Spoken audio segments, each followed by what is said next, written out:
This is Bikini. It is here that the military and scientific personnel of Joint Task Force 1 will conduct the tests with the atomic bomb. Only by unleashing the destructive force of atomic energy against an array of ships could the Navy determine the future ship design of modern naval sea power. The target orientation for Test Able was based on the directive of the Joint Chiefs of Staff. It required that the 90 ships anchored in Bikini Lagoon be so disposed as to secure graded ship damage ranging from maximum to minimum. The battleship USS Nevada, bomb aiming point, has been anchored at the exact center of the target array. Here to witness the completion of preparations is the President's Evaluation Commission. They will report the tests to the Commander-in-Chief. Lashed to the decks of ships are samples of military supplies and equipment, airplanes, jeeps, trucks, and tanks, themselves targets on target ships. Animals were placed aboard some of the ships to substitute for military personnel. A study of their future life history will provide invaluable information. Steel towers 75 feet high have been erected on Bikini Atoll. Within these structures will be housed the remotely controlled cameras and specially designed scientific instruments that will record the data resulting from the blast. Many types of special motion picture and still cameras were encased in huge lead vaults. These unusual enclosures, built of reinforced concrete to withstand the primary blast action, were lined with thick sheets of lead to protect film from the effects of radioactivity, which would otherwise fog the sensitive material. To further protect film from the effects of radiation, sliding lead panels built over the camera ports and designed to close automatically will seal the vaults, making radioactive penetration impossible.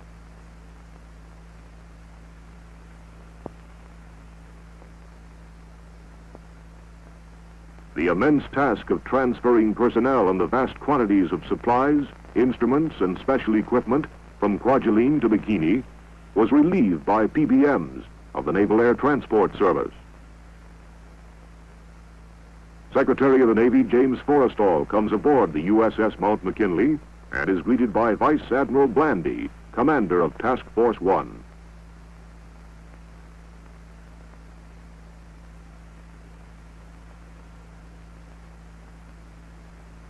The Navy Secretary will be among observers witnessing the experiments. Preparations are now complete and crews abandon their ships. Shown here is Captain Low H. Bibby, commanding officer of the venerable old battleship USS New York.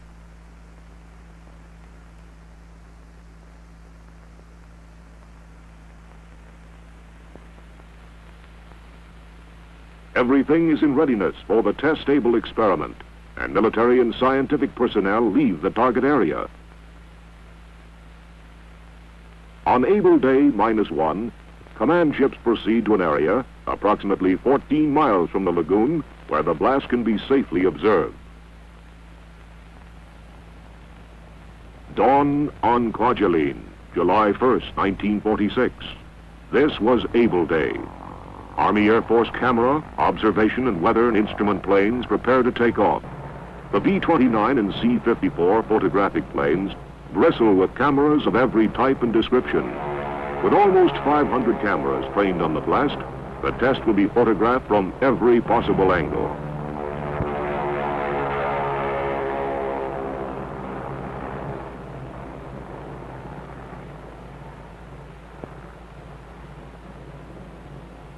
Poised on the loading ramp is the B-29 Dave's Dream, bomb-carrying aircraft.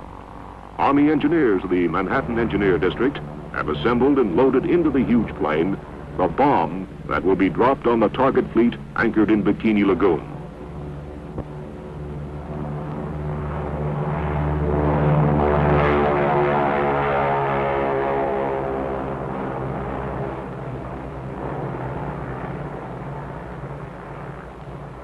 With her escort of photographic and weather and instrument planes, Dave's Dream proceeds to the Bikini target.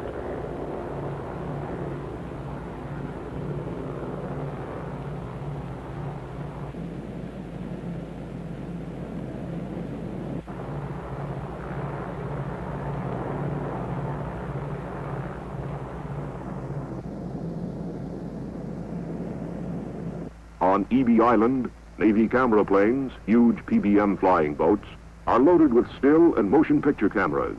Accompanied by Air Force photoplanes, these ships will circle the target, photographing the atomic explosion.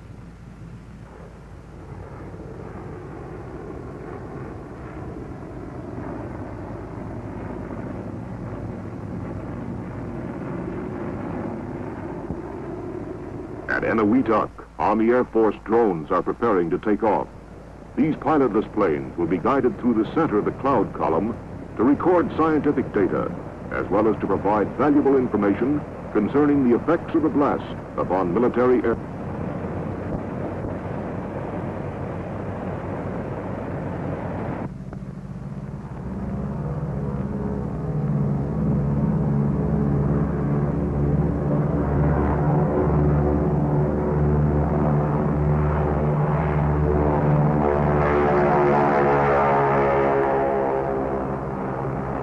On board USS Shangri-La at sea, Navy F-6F mother control planes are catapulted from the carrier's flight deck.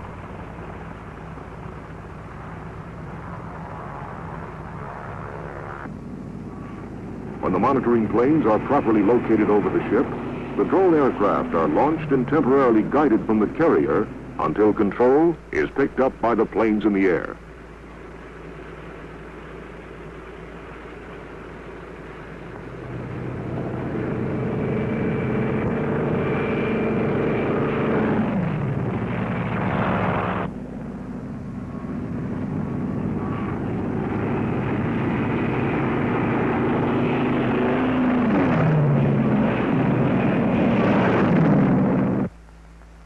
Everything is in readiness now, and history is in the making. Observers at sea impatiently await the blast. 0 hour rapidly approaches, and cameras start to grind. Just before the explosion, blast gauges are parachuted into the target area from weather and instrument planes.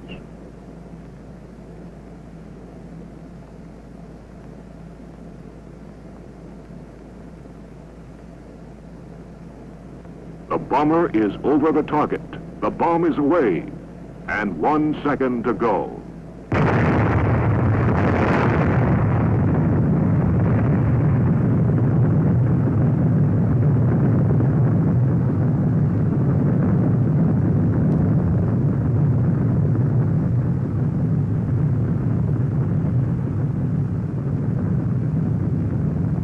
In the following view, the blast will be seen as was photographed in slow motion.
In this view of the blast, recorded from a camera tower on Bikini, the suction caused by the explosion can be seen pulling the soot from the ship's stacks into the center of the rising column. The towering cloud column rose to a height of almost 8 miles.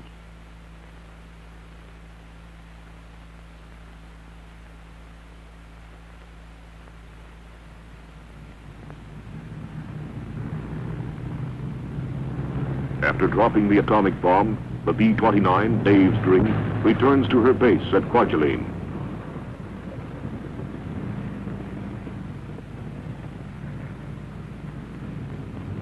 Not far behind are the Air Force photographic planes with a film record of one of the most amazing and spectacular events in the annals of history. Cameras are removed from the planes and the exposed film forwarded to photographic centers for processing and distribution.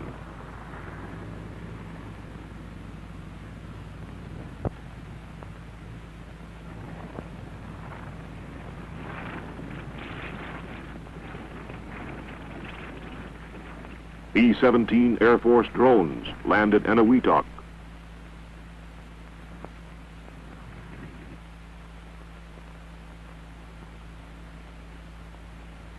These planes, guided through the center of the cloud column, gathered radioactive dust particles in large filter bags suspended from bomb racks. The deadly radioactive dust bags are removed and carried to laboratories for testing and analyzing.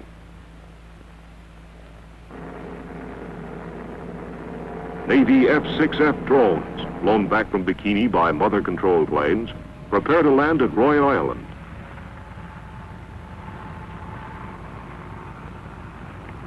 When a drone's near the ground, air control is switched to the ground control officer at the edge of the flight strip, who lands the pilotless aircraft.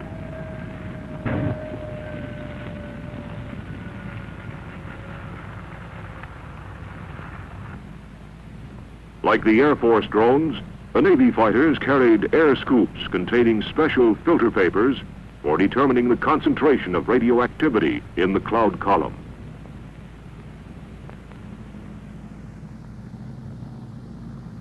Crews removing the dangerously radioactive materials were carefully indoctrinated in the procedure of handling such objects in order to avoid lethal burns from the fission products, deadly gamma and beta rays.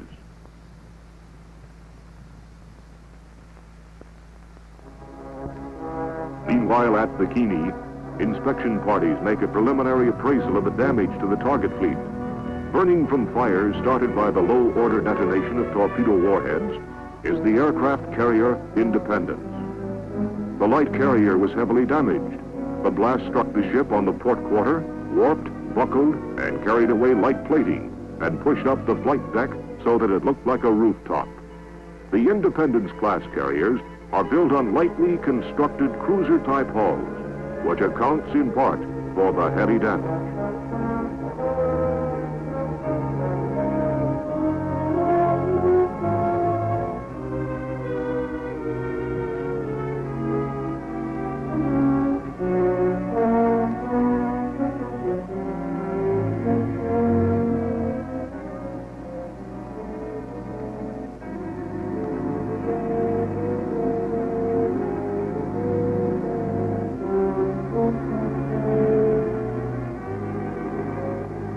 The aircraft carrier Saratoga was undamaged except for a small fire in supply stores.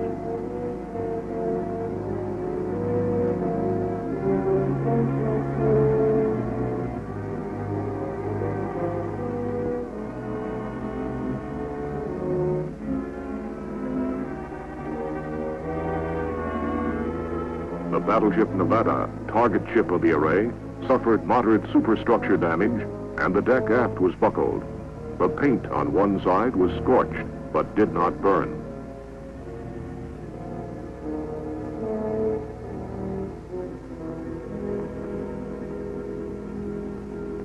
The period between the Test Able and Test Baker experiments was an extremely busy one. The immense task of making detailed and comprehensive inspections, recording data, and reorienting the entire target fleet for the underwater test was completed. During this time, Vice Admiral Blandy flew to Rongerik to see King Judah, ruler of Bikini. During a friendly visit, the Admiral presented King Judah with several gifts. At sea, aboard the aircraft carrier Sador, a naval photographic officer briefs the photographic plane pilots and lens experts who will photograph the Baker Day blast.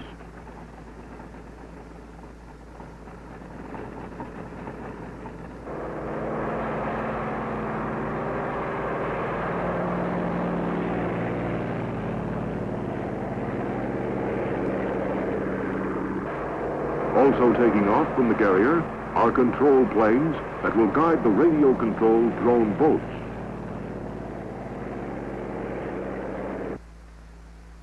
Bikini Lagoon, radiological reconnaissance boats directed from low-flying aircraft will be used as safety patrol vessels.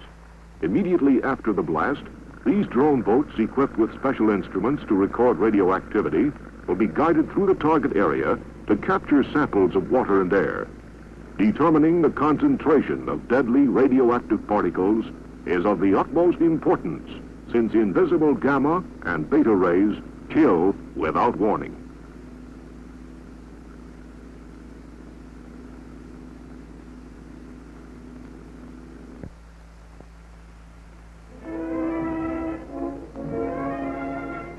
Aboard the firing ship USS Cumberland Sound, the Los Alamos group of the Manhattan Engineer District enter the timing laboratory where the radio transmitters and specially constructed instruments for detonating the bomb are located. The timing laboratory scientists pass into the master control room. Dr. Marshall Holloway, leader of the Los Alamos group, unlocks and personally throws one of the master transmitter switches.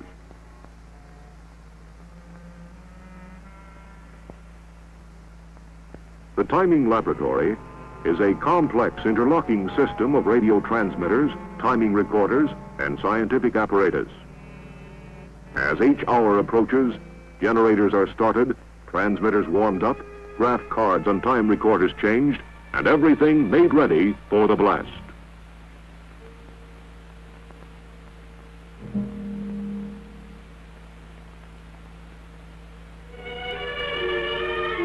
Each hour, minus 2 minutes, is broadcast from the ship, and all hands stand by. Sitting at the central console switchboard with a microphone is Dr. Ernest Titterton, assistant to Dr. Holloway. As he announces H hour minus 30 seconds, Dr. Holloway throws the 30-second switch.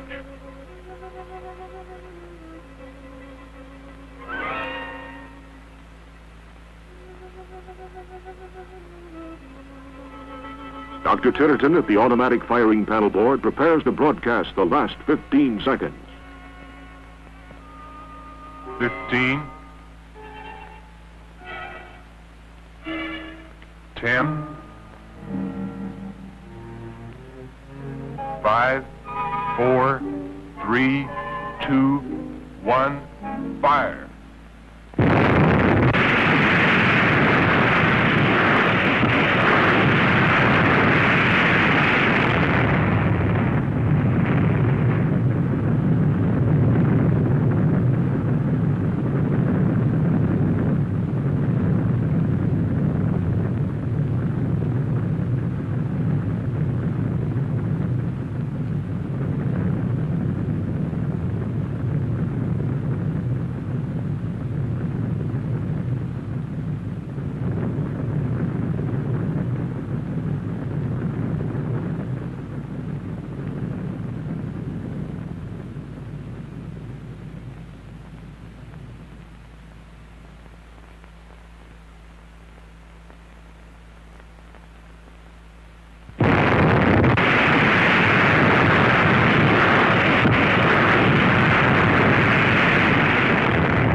These pictures of the descending water column show the expanding cloud of spray and fog at the base of the column moving outward and covering the ships in the target array. Great quantities of radioactive water from the column descended upon the decks of the nearby vessels, and ship hulls a mile away were drenched by the wall of foaming water. This wall of lethal spray and fog eventually covered the entire target fleet.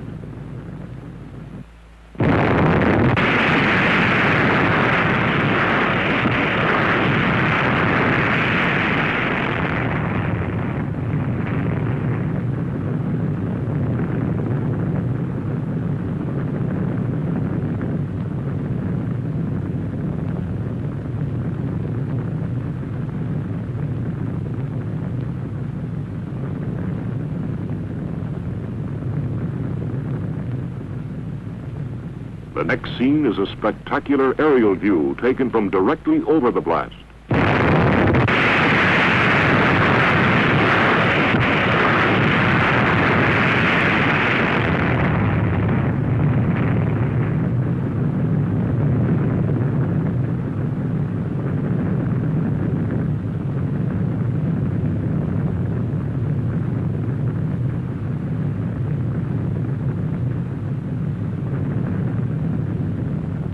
Here is one of the drone airplanes flying over the target fleet after the blast.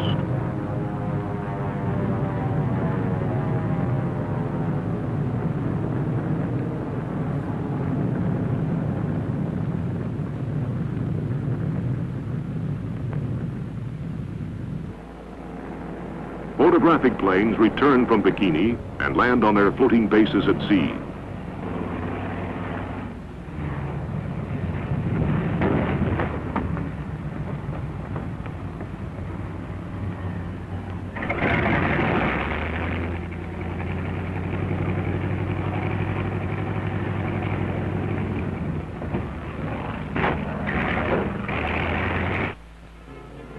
Cameras are removed and the exposed film forwarded to the Naval Photographic Center in Washington, D.C. for processing.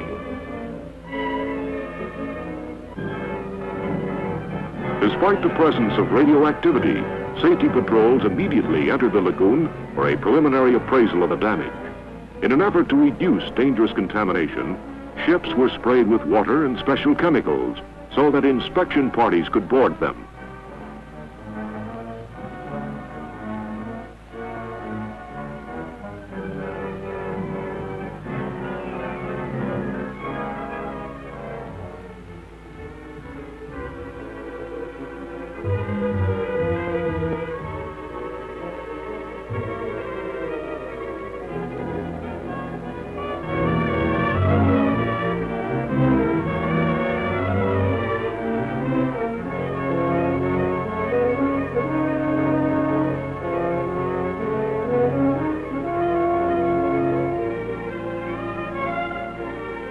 The destroyer Hughes, her hull ruptured by the blast action, was beached on Nu Island in sinking condition.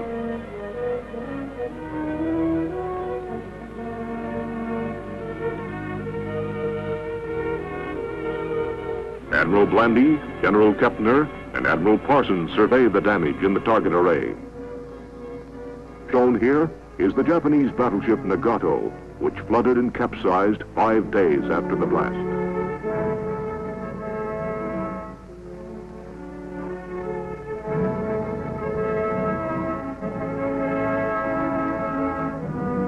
Seven and a half hours after the explosion, the aircraft carrier Saratoga, Grand Old Fighting Lady, sank as a result of heavy underwater hull damage. It must be remembered that the primary purpose of the Bikini experiments was to secure precise technical information which will be used to determine necessary changes in the design and construction of all military equipment and especially Navy vessels required to maintain your Navy at maximum effectiveness. We must be fully prepared to protect our national security promptly and effectively in the event that we are attacked. We must defend ourselves against this new and elemental force or be destroyed by it.